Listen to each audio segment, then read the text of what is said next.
Christiane Martel was truly the woman who drove Pedro Infante to the brink of obsession. Her beauty sparked a love affair so intense that it allegedly led to an assassination attempt. In this video, we explore the life of Christiane Martel, Miss Universe, French actress, and the woman who captivated the son of former Mexican President Miguel Alemán. From her rise to fame working alongside Mario Moreno Cantinflas in the 1955 film Abajo el Telón to abandoning her career for love, Martel's story is full of glamour, intrigue, and controversy. Today, at over 90 years old, her life is far from the fairy tale many imagine. Stay tuned because the story of Christiane Martel is stranger and sadder than fiction.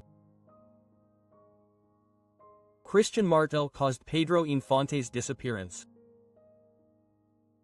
Mexican cinema is full of stories, some so strange and persistent that they have become myths or legends. Perhaps the most famous of these accounts is the one that claims Pedro Infante is still alive. Another well-known legend suggests that Joaquin Pardavé was buried alive. As writer Roberto Moment observed years ago, people have a tendency to kill the living or revive the dead through these infamous false stories.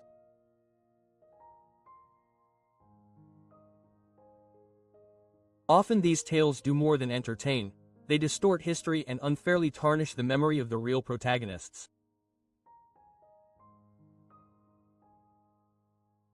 One story that has gained attention in recent years illustrates how quickly misinformation can spread when shared without verifying its sources or even considering its plausibility.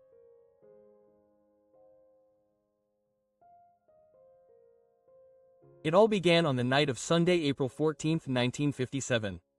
Pedro Infante was at his home in Mérida, preparing to wake up early the next day and catch the first flight to Mexico City when there was an unexpected knock on his door.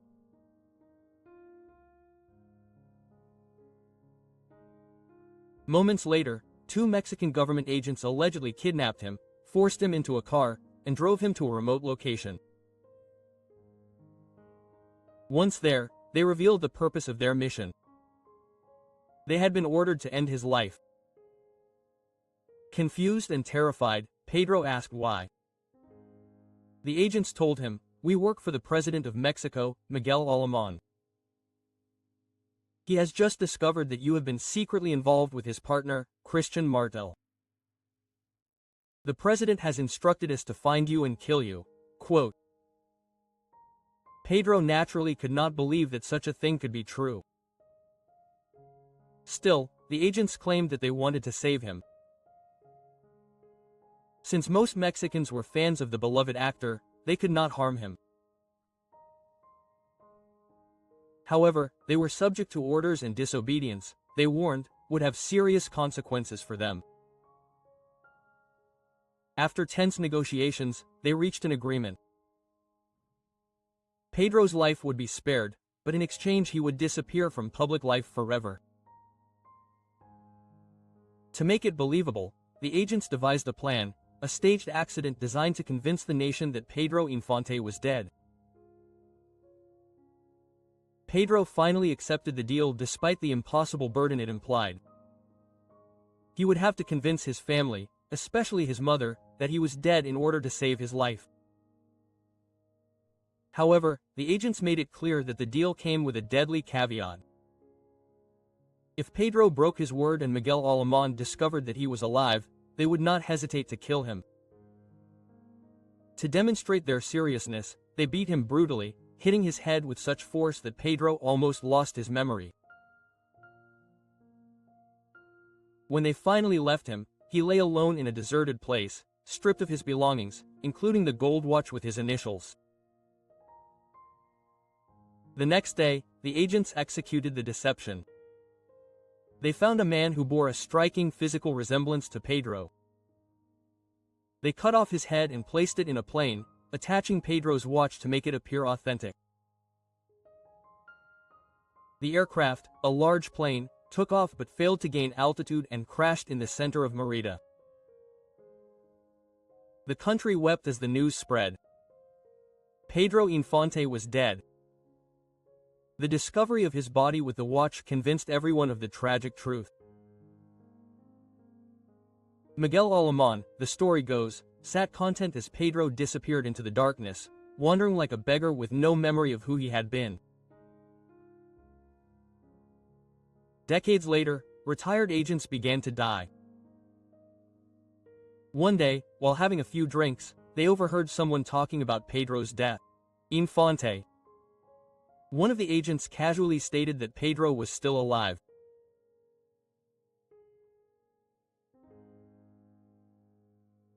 At first, the listener thought they were crazy, but the agents showed their official identification and confessed everything that had happened in 1957. After pulling the stunned witness aside, they took it upon themselves to ensure that the story of Pedro's death continued to circulate, a legend that persists to this day.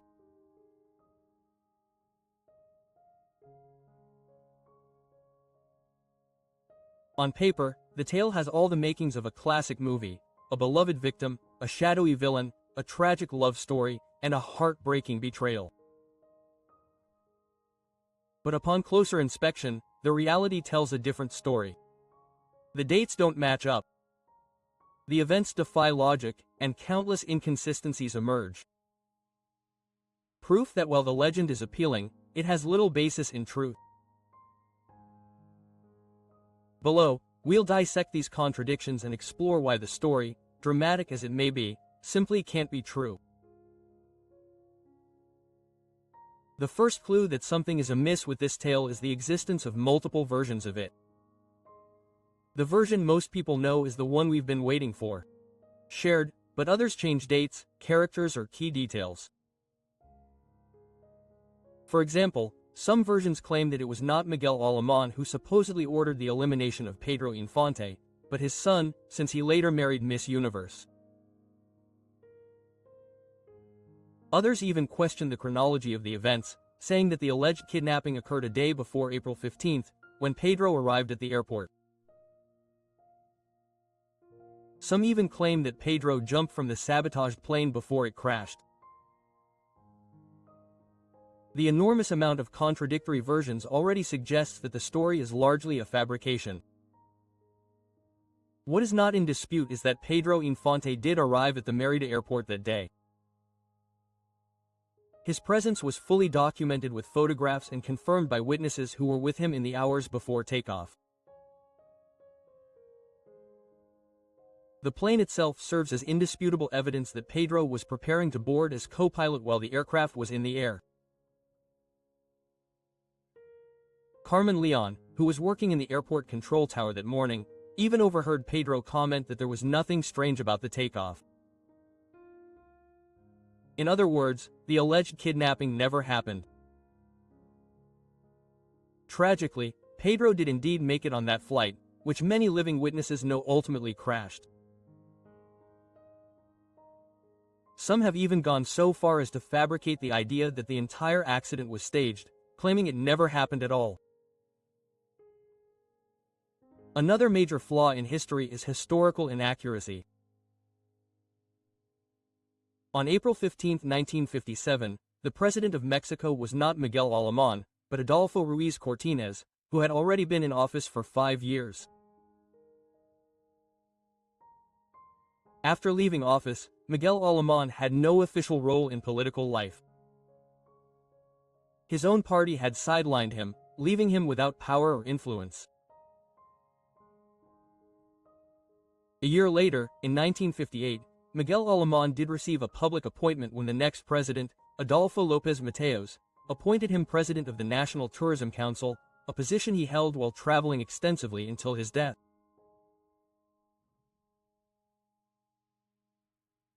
There is no scenario in which Alemán could have exercised authority in 1957 that could have influenced the events of Pedro Infante's life. The only institution where Alemán was able to exert some influence in later years was the Academy Mexicana de la Lengua, which he joined the year after leaving the presidency. Another element that those who invented this story overlook is that in real life Pedro Infante always had excellent relationships with several influential politicians, not only in Mexico. In the case of Miguel Alemán, there is a widely viewed video with more than 2 million views that presents documents and testimonies showing the cordial relationship between the Sinaloa star and the former president. At the end of the video, it is clear that Miguel Alemán had nothing to do with the story or his son. Unfortunately, despite the story being false, many people take it as fact. As a result, Christiane Martel has been the target of online insults with posts and videos falsely blaming her for Pedro Infante's disappearance. Little do they realize that when she arrived in Mexico in 1954, she knew nothing of the Alemán family, since they were no longer in power. That same year, she married a businessman named Rumway Marango. Christiane Martel has always been driven by social causes and was one of the first to publicly support Pedro Infante. She even participated in a marathon in Guadalupe, where she was photographed with him on the night of October 23.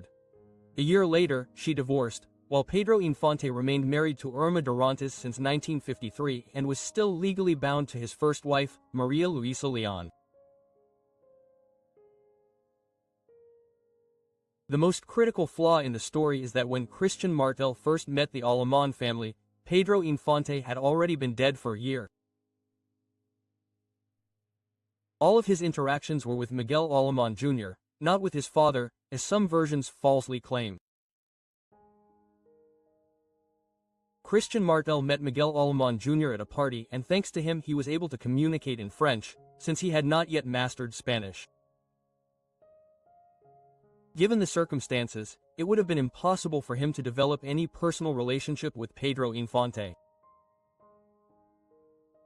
Christiane Martel married Miguel Alemán Jr. in 1961, and today they are both still alive and happily married. As the timeline shows, the dates and supposed characters simply do not match reality. It is true that Pedro Infante was never a faithful man. Most of his love affairs are well documented, such as his brief but passionate romance with actress Carmen Sevilla. However, there is no evidence of any romantic connection between him and Christiane Martel. There was only a friendly acquaintance.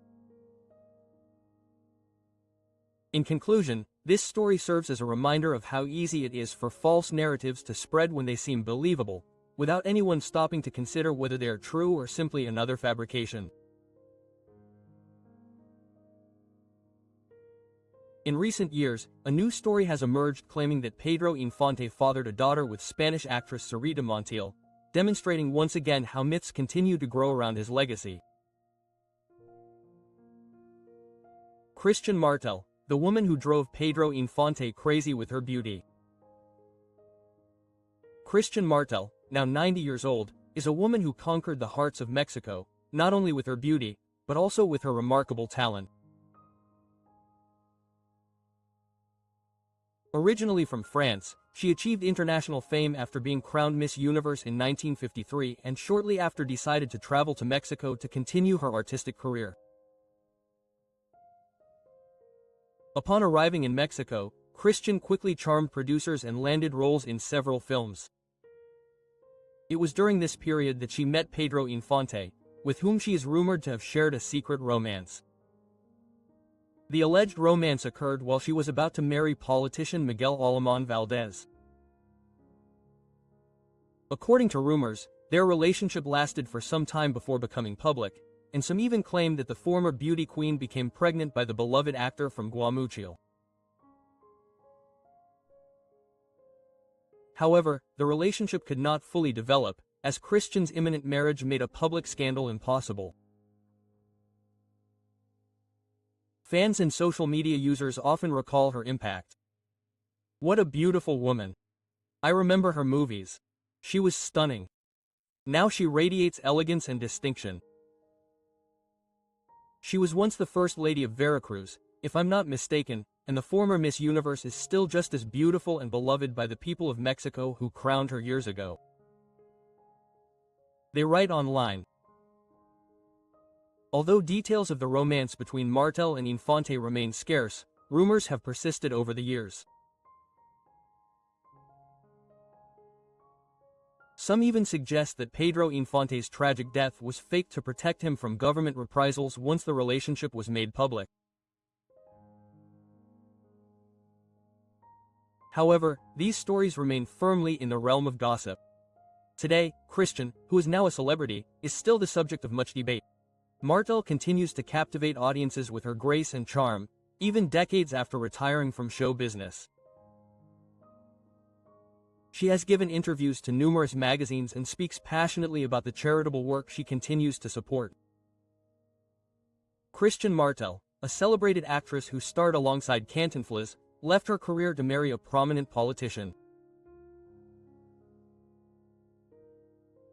Christiane Martel was born on January 18, 1936, in Piens, France, into a modest Italian family that had settled there after the outbreak of World War II.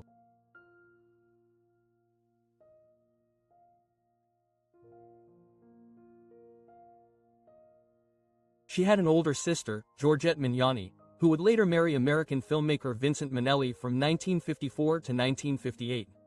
Christiane spent her early childhood in Piens before her family moved to the small town of Loudun when she was 4 years old.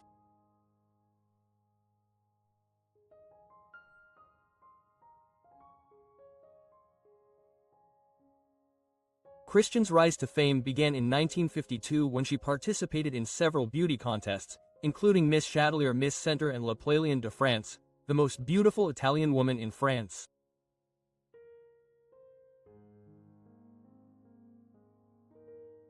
Her success in these competitions paved the way for her to represent France at the second Miss Universe pageant in 1953, facing off against contestants from Australia, Japan, Mexico, and the United States.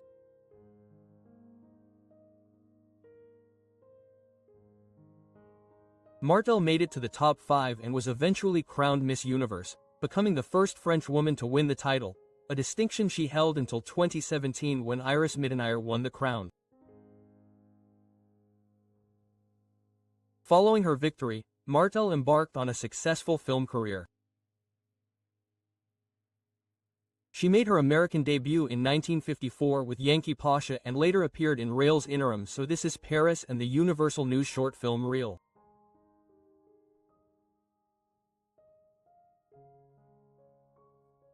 Seeking new opportunities, she moved to Mexico, where she starred alongside Mario Moreno Cantinflas in the film Abajo el Telón in 1955. Her career continued with roles in Mexican, American, and Italian films, including Wild at Heart, Mexican Vatican, Asen in Love, Señoritas the Little Savage, and Tipaya, among others.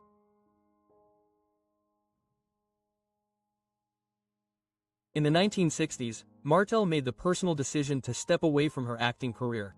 She married Miguel Alemán, who is currently the daughter of the late Mario Moreno Cantinflas Velasco, former governor of Veracruz and son of former Mexican President Miguel Alemán. Together they had 4 children, including Carla, Monica, and Miguel Alemán Mignani, who would go on to become a prominent Mexican businessman. How did the love story between Christiane Martel and Miguel Alemán begin? While building his artistic career in Mexico, Christiane Martel met the man who would become the love of his life, Miguel Alemán Velasco.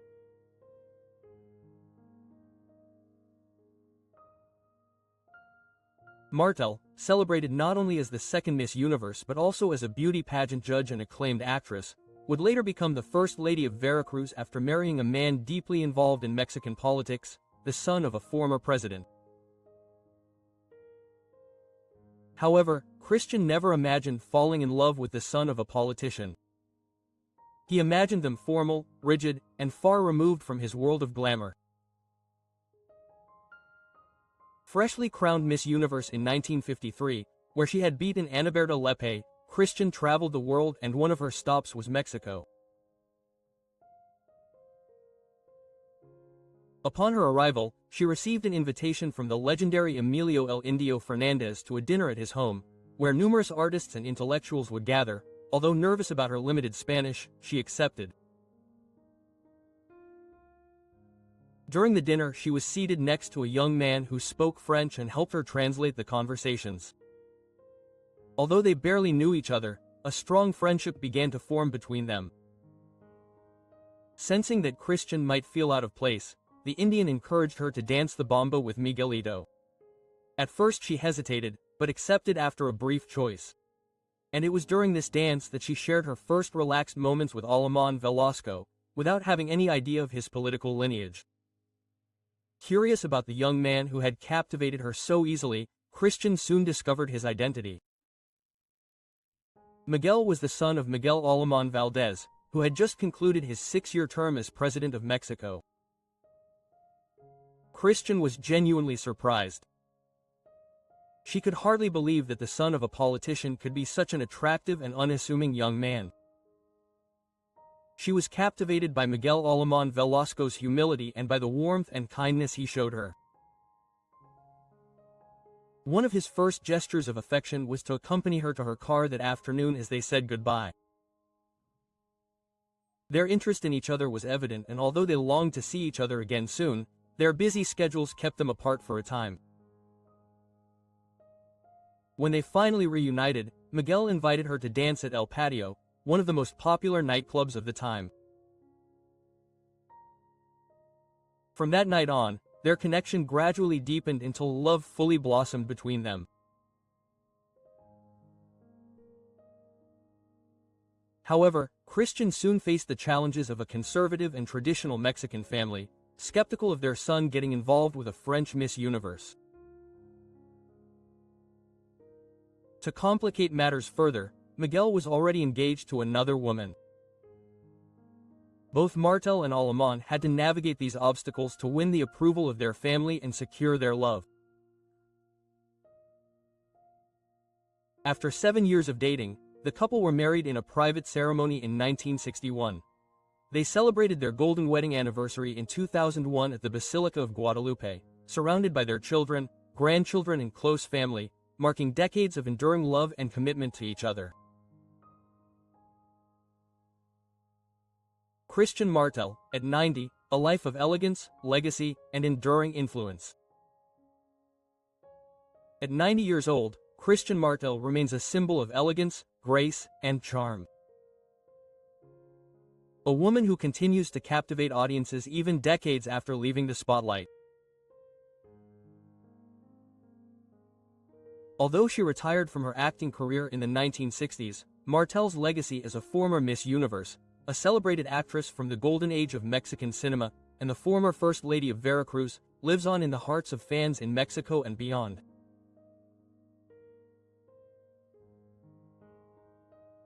In recent years, Christiane has maintained an active presence in public life, not through film or television, but through her philanthropic work and social causes. Known for her generosity and dedication to community initiatives, she continues to support programs focused on children, education, and cultural development. Her work has earned her admiration not only for her past career, but also for her ongoing commitment to service to others. When it comes to her health, Martel has been fortunate. Although advancing age brings natural challenges, she has remained in good shape and maintains an energy and wit. Notables. Those who have met her at events often remark on her poise, intelligence, and the warmth she radiates, proving that her presence remains as magnetic today as it was in her younger years. In her public appearances, whether attending cultural events, charity galas, or interviews, Mart continues to inspire. Social media frequently highlights her elegance and timeless beauty, with admirers praising her style, dignity, and the grace with which she has led a life filled with fame, love, and family.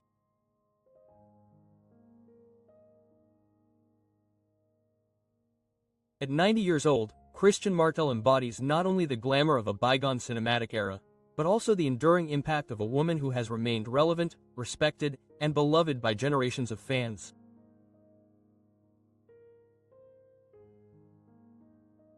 What do you think of Christiane Martel's journey from international fame to her quiet and reflective life today? Share your thoughts in the comments. Don't forget to like this video and subscribe to our channel for more stories about Christiane Martel and other iconic figures from the golden age of Mexican cinema. No,